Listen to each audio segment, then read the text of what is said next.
I was a producer on It Ends with my husband, Andrew Main. Together, we produced this movie made by our good friend Alex Ullom. It's coming out next week on August 21st, which is very soon. It Ends is about 4 college graduates that end up going on a road and all these twists and turns that make them question their reality, their relationships, a lot of psychological layers with bits of humor you will see through the eyes of the writer and director. We've seen them go through the process from pre-production all the way through distribution, and now it's getting produced by Neon too, which is amazing. Neon are the guys who made Backrooms, and there were other production companies involved as well. And so I wanted to talk about how we spotted talent, how we backed talent, and essentially got out of the way. We don't know where we are right now.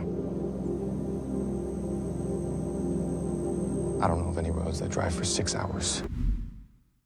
Whether you're a director, cinematographer, a writer, so much of the burden, for the better or worse, is making decisions. The better you get at making decisions, the better the outcome. We backed filmmakers before this. Some did well, some didn't. It is part of the process where you're gonna have to kiss a lot of frogs to get some good outcome. Andrew watches a lot of YouTube videos. One night he came across Alex Ullom on YouTube, and Alex had all these comedic skits. Andrew showed me a couple of them. One of them that was hilarious was my roommate is 2 men in a trench coat or something. I'll link it. It was so funny. At first, I will say I didn't understand the humor in one of them. It was something about object permanence. It was a 10-second short. It was super clever. And then I watched the next couple videos and another, then another. I'm like, this kid is hilarious. Andrew reached out to Alex and they became good friends. Taking inspiration from that, I've just been reaching out to random people and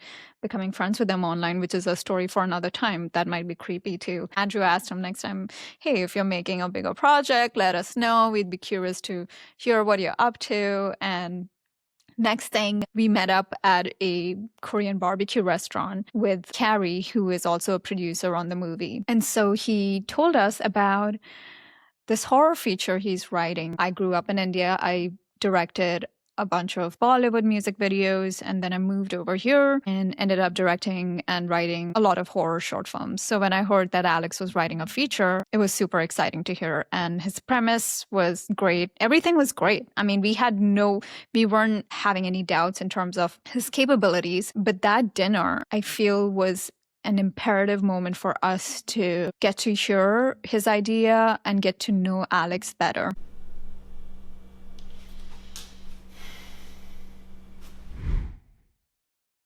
One of the striking qualities about Alex was his curiosity, for sure.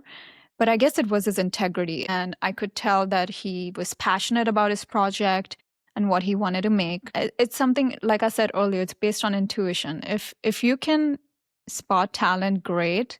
But if you are struggling and you're looking for talent, ask them questions. I could tell he was good at storytelling. Even though I didn't really understand the humor at first, it was rewatching and getting a sense of his comedic timing, his specificity, the little memorable moments in those skits, because he was also in it. His personality was shining through, and it looked like he knew what he was making based on just the limited amount of resources. At the dinner, Andrew and I were like, we're down, let's do it. And that's where we made our first investment. So one might ask, okay, you're investing in this movie. How do you know you're going to get the benefits? The answer is you don't. When you are going in to invest in these projects, you should definitely have a sense of whether it's meeting your requirements. Now, that may be having a solid script or having a reliable director or writer or production team, what the game plan would be. For us, we've been all over the spectrum. We've funded projects that have been full-on features that have been written out, or it could be a pitch, it could be just goodwill. They might have the perfect script, they might have the perfect cast, but they might not have distribution. You need to find that satisfaction that once you put your money down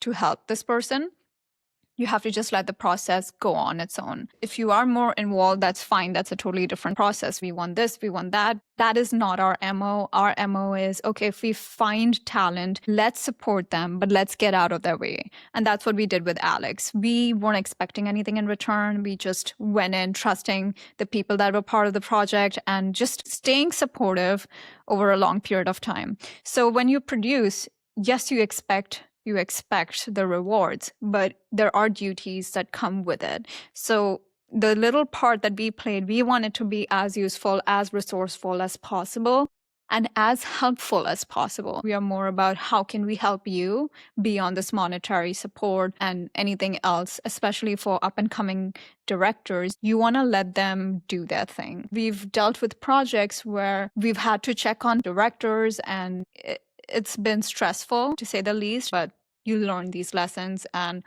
with Alex, it was a no-brainer. He was always involving us. Alex flew down with his producer friend Evan, and they showed us the first 25 minutes of the cut. It was incredible. The way he pulled this off, it was solid. It was rock solid for a first cut. Andrew and I sat that night. We were thinking about more notes and things like that. We just couldn't come up with much except for a couple pickup shots or whatnot, but just the receptiveness and the curiosity and asking questions and wanting to problem solve instantly. I could sense that in Alex, and I feel this is a very common filmmaker sentiment where you're not fully satisfied with what you make, and you kind of, after a point, you're quite sick of making or re-editing the same thing. The high point of watching It Ends Do Well was when we heard that it was premiering at South by Southwest. That was incredible. You know, you have these waiting periods where there are highs and lows or what's going on. This felt like smooth sailing. I can't say what happened on the inside, but I can say that the turnaround time of this going to South by Southwest and getting a theatrical release for Alex, this must have been an eternity.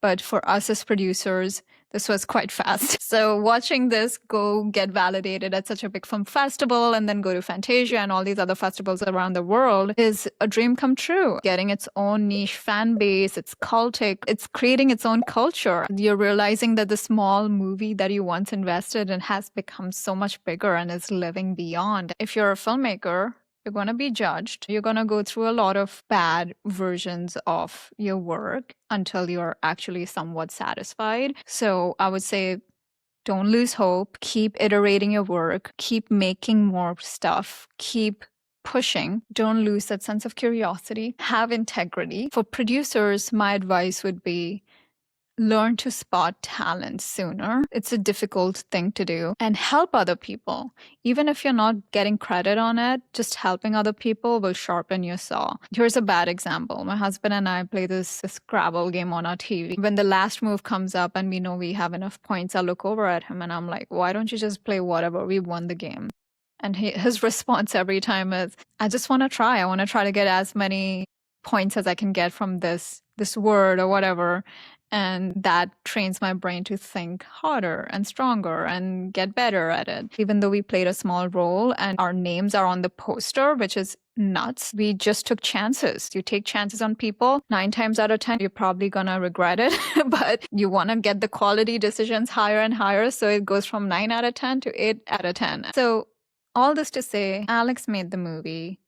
Carrie, Evan, rest of the team helped carry it. Andrew and I were fortunate enough to be part of this project and help it take shape. And that experience changed how I thought about producing and essentially giving me a sense of what to work on next. Yes, I am that proud of the movie. With It Ends, to watch it come out the same year as Obsession and Backrooms, and by the producer of Backrooms, you know, is super rewarding. We're so proud of our friend Alex, who's now gone off to make bigger projects. We hear a lot about in Hollywood how executives just get in the way and they have these opinions and how they want to be watch the studio. So much of it rings true to Hollywood and how movies are made. And the one thing Andrew and I wanted to do was get out of the way, not be involved in the way of his creative process. My goal with this channel is to just talk things that I care about, I'm passionate about, from tech to culture to movies to politics.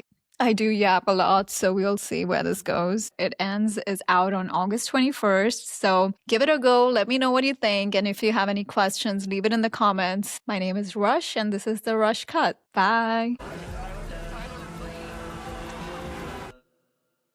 This is not real life anymore.